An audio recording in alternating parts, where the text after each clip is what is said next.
തനിക്കെതിരെ സമൂഹ മാധ്യമങ്ങളിലൂടെ അസംബന്ധമായ വ്യാജ വാർത്തകൾ പ്രചരിപ്പിക്കുന്നതായി CPIM കേന്ദ്ര കമ്മിറ്റി അംഗവും മുൻ മന്ത്രിയുമായ PK ശ്രീമതി ടീച്ചർ. വാർത്താ സമ്മേളനത്തിനിടയിൽ വിതുമ്പിക്കരഞ്ഞുകൊണ്ടാണ് ശ്രീമതി ടീച്ചർ ഇക്കാര്യം വ്യക്തമാക്കിയത്. ഏതോ MLA ഭാര്യയായി നടിച്ച് നിയമസഭയിൽ നിന്ന് പെൻഷൻ വാങ്ങുന്നു എന്ന തരത്തിലുള്ള പ്രചരണങ്ങളാണ് യൂട്യൂബ് ചാനലുകൾ ഉൾപ്പെടെയുള്ളവ വഴി നടക്കുന്നത്. കുടുംബത്തിനെതിരെ പോലും ഇത്തരം വ്യാജ പ്രചാരണങ്ങൾ നടത്തുന്നതായി PK ശ്രീമതി ടീച്ചർ കുറ്റപ്പെടുത്തി. വളരെയേറെ വിഷമത്തോടുകൂടിയാണ് ഞാൻ മാധ്യമങ്ങളെ ഇന്ന് അഭിമുഖീകരിക്കുന്നത്. കഴിഞ്ഞ ഒരു 3-4 ദിവസമായിട്ട് കേരളത്തിലും കേരളത്തിൻ്റെ പുറത്ത് എല്ലാ സ്ഥലങ്ങളിലും മലയാളം അറിയാവുന്ന എല്ലാവരെയും വിശ്വസിപ്പിക്കാൻ വേണ്ടിയായിരിക്കണം എനിക്കെതിരെ വളരെ തെറ്റായ, അടിസ്ഥാനരഹിതമായ, അസംബന്ധമായ വാർത്തകൾ ജനം TV-യുടെ ഭാഗത്തു നിന്ന്, അതിനുശേഷം കർമ്മ, അതിനുശേഷം ഭാരത് ലൈവ്, ഇതെല്ലാം കഴിഞ്ഞതിന് ശേഷം ഞങ്ങളുടെ കണ്ണൂർ ജില്ലയിലുള്ള ഒരു സായാഹ്ന പത്രം സുദിനം, ഞാൻ ഇത്രയുമാണ് എനിക്ക് അയച്ചു തന്നത്. പലരും അയച്ചു തന്നിട്ടുള്ള വാർത്തകൾ കണ്ടപ്പോൾ ഞാൻ വിചാരിച്ചു ഇതങ്ങനെ പോകുമെന്നാണ് ധരിച്ചത്. പക്ഷെ അത് തുടർച്ചയായിട്ട് യൂട്യൂബ് ചാനൽ എന്നുള്ള നിലയിലും ജനം TV സാധാരണ നിങ്ങളുടെ കൂട്ടത്തിലുള്ള ഒരു ചാനലാണ്.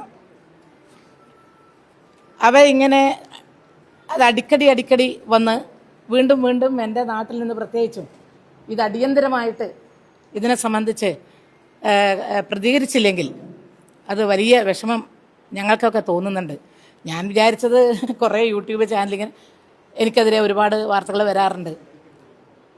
പക്ഷേ ഞാൻ കഴിഞ്ഞ 2 ദിവസം മുൻപ് തന്നെ ഇതിനെതിരെ കേസ് കൊടുക്കാൻ ആവശ്യമായിട്ടുള്ള ഇതിൻ്റെ വസ്തുതകളൊക്കെ ശേഖരിച്ചുകൊണ്ട് വീഡിയോ, അതുപോലെ സുദിന പത്രത്തിൻ്റെ കോപ്പി, ഇതൊക്കെ ശേഖരിച്ചുകൊണ്ട് ഞാൻ കേസ് കൊടുക്കുന്നതിന് വേണ്ടി അഡ്വക്കേറ്റിനെ ഏൽപ്പിച്ചു. പക്ഷേ ഇന്നലെയും ഇന്നുമായിട്ട് വീണ്ടും നിരവധി പേർ എനിക്ക് ആ ചാനൽ അയച്ചു തന്നു. പ്രത്യേകിച്ച് ഭാരത് ലൈവ്, ജനം, കർമ്മ, ഇവരുടെയൊക്കെ വീഡിയോ അയച്ചു തന്നു. അതിൽ പറയുന്നത് ഏതോ ഒരു PR കൃഷ്ണൻ എന്ന് പറയുന്ന MLA ഉണ്ടത്രേ. ആ വ്യക്തിയുടെ ഭാര്യ ആയിട്ട് ഞാൻ അഭിനയിച്ച് നിയമസഭയിൽ MLA എന്നുള്ള നിലയിൽ കിട്ടേണ്ടുന്ന ഫാമിലി പെൻഷൻ ഞാൻ വാങ്ങുന്നു. ഇതാണ് വാർത്ത. ആ വാർത്താ അവതരണമൊക്കെ നിങ്ങളൊന്ന് കേൾക്കണം. പെൺകുട്ടികളാണ് അവതരിപ്പിക്കുന്നത്. കേട്ടാൽ വിശ്വസിച്ച് പോകുന്ന വിധത്തിലാണ്, വളരെ വൾഗറായിട്ടാണ് അവതരിപ്പിക്കുന്നത്. വളരെ വൾഗറായിട്ടാണ്. ഇത്രയും തെറ്റായിട്ടുള്ള, അടിസ്ഥാനരഹിതമായ ഒരു വാർത്ത എന്നെപ്പോലെ 50 കൊല്ലമായിട്ട് ഈ സമൂഹത്തിൽ ഞാനുണ്ട്. എന്നിട്ട് ആ പെൺകുട്ടികൾ ഒരു വാക്കിനോട് ചോദിക്കുക, ഇല്ല. ആരെങ്കിലും ഇങ്ങനെയുണ്ടെന്നുണ്ടോ? ഇല്ല.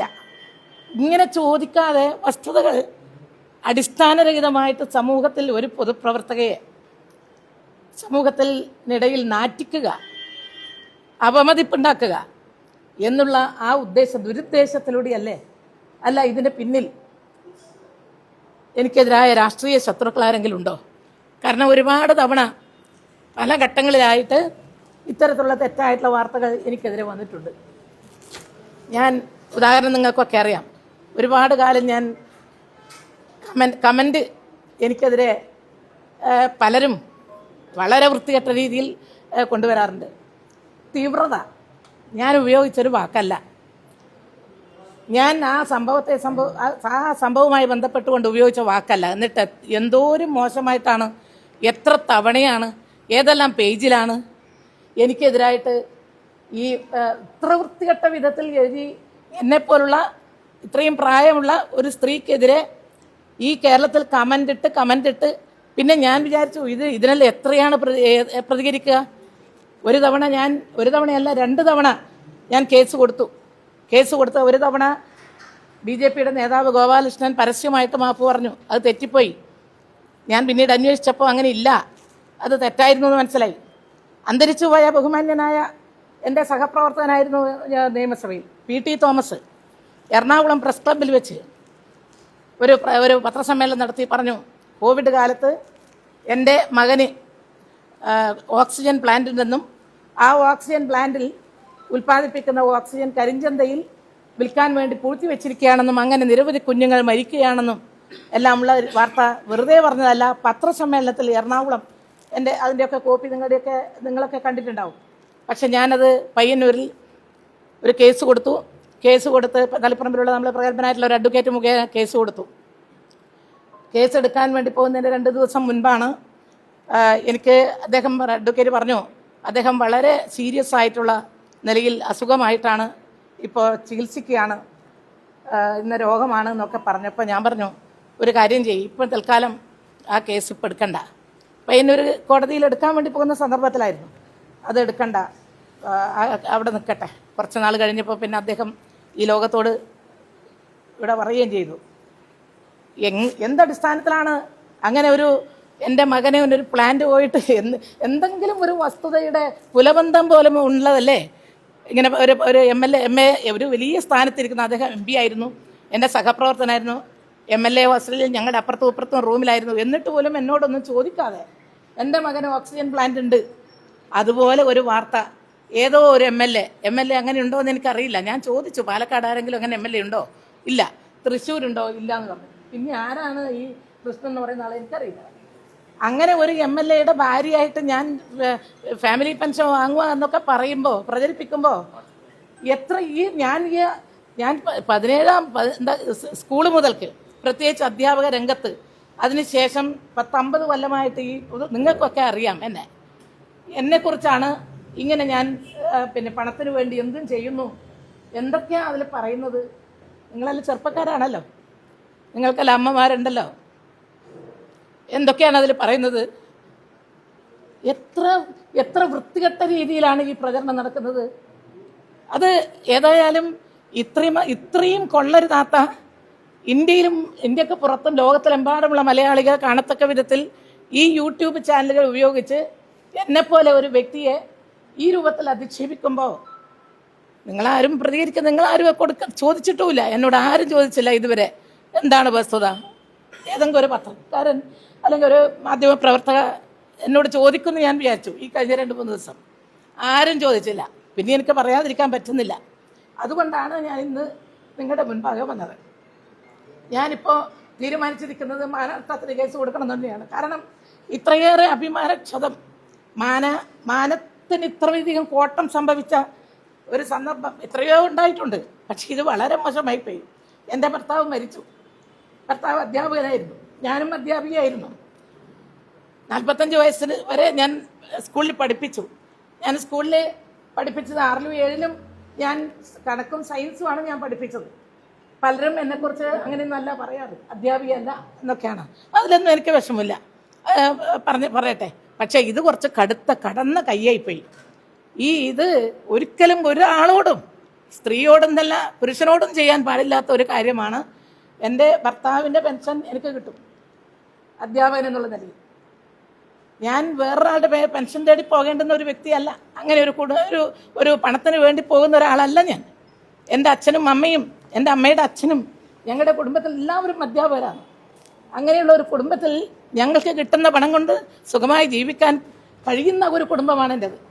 അങ്ങനെയുള്ള ഒരു വ്യക്തിയെ ഈ രൂപത്തിൽ ഞാൻ ഏതോ ഒരു MLA ആണോ എന്ന് എനിക്കറിയില്ല, അങ്ങനെ ആളുണ്ടോയെന്നും അറിയില്ല, അയാളുടെ പെൻഷൻ ഭാര്യ എന്നുള്ള നിലയിൽ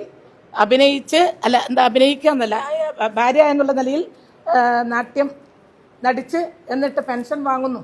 ഇതാണ് അതിൽ വിവരാവകാശ രേഖ കിട്ടിയതാണെന്നാണ് അവർ പറയുന്നത്. എന്ത് വിവരാവകാശ രേഖയായാലും അത് ശരി.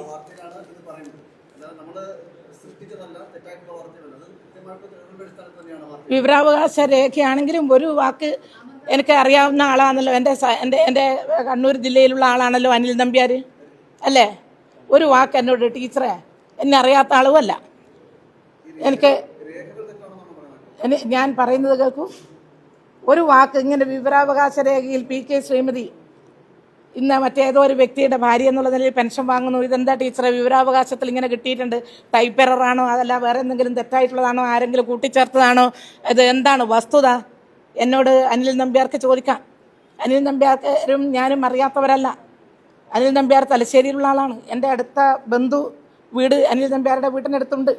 അറിയാത്ത ആളല്ല. അനിലിനെ ചോദിക്കാം എന്നോട്. അനിൽ ഇത് പറയുമ്പോൾ, അനിൽ ഈ ജനൻ ടി വിയുടെ MD മറ്റാണല്ലോ അനിൽ. ഞാൻ പറയുന്നത്, എന്നെപ്പോലെ ഒരു പൊതുപ്രവർത്തകയെ ഈ രൂപത്തിൽ ഈ മാനം കെടുത്താൻ വേണ്ടി കരുതിക്കൂട്ടി ഇങ്ങനെ പറയുന്ന ഇത്തരത്തിലൊരു പ്രചരണം നടത്തുമ്പോൾ ഞാൻ എന്താ ചെയ്യേണ്ടത്? പിന്നെ നിരവധി കേസുകൾ ഞാൻ പലതിലും കൊടുത്തിട്ടുണ്ട്. ഒരു തരത്തിലും ഈ പൊതുപ്രവർത്തന രംഗത്ത് വന്നിട്ട് ഒരു പൈസയുടെ ഏതെങ്കിലും തരത്തിലുള്ള, ഇപ്പം ഞാൻ മിനിസ്റ്ററായിട്ട് പിന്നീട് വന്നത് UDF ഗവൺമെൻറ്റാണ്. ഒരഴിമതി ആരോപണം ഉന്നയിക്കാൻ ഇടയാക്കാത്ത വിധത്തിൽ ഭരിച്ച ഒരാളാണ് ഞാൻ. അങ്ങനെ ഒരാവശ്യം എനിക്കില്ലതാനും.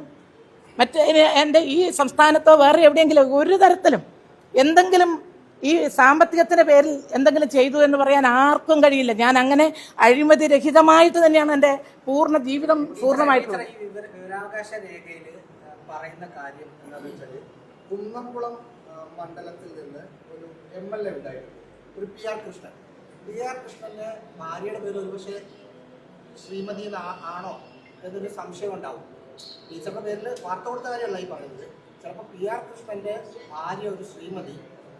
പക്ഷേ അതിലെല്ലാം എൻ്റെ പടം കൊടുത്തിട്ട് മുൻ ആരോഗ്യമന്ത്രി PK ശ്രീമതി, പിന്നെ എന്നൊക്കെ മുൻ ആരോഗ്യമന്ത്രി PK ശ്രീമതി, മുൻ ആരോഗ്യമന്ത്രി PK ശ്രീമതി, ഇങ്ങനെ പടം പലതവണ പല രീതിയിൽ കൊടുത്തുകൊണ്ട് എൻ്റെ പടം കൊടുത്തുകൊണ്ടാണ് ഇത് പറയുന്നത്. അല്ലാണ്ട് വെറുതെ ഒരു വാക്കല്ല. അങ്ങനെയാണെങ്കിൽ പറയായിരുന്നു. അതുകൊണ്ട് ഞാനിപ്പോൾ DGPക്കും അതുപോലെ ആഭ്യന്തരമന്ത്രിക്കും നിയമസഭ നമ്മുടെ ബഹുമാനപ്പെട്ട സ്പീക്കർക്കും ബഹുമാനപ്പെട്ട മുഖ്യമന്ത്രിക്കും എല്ലാവർക്കും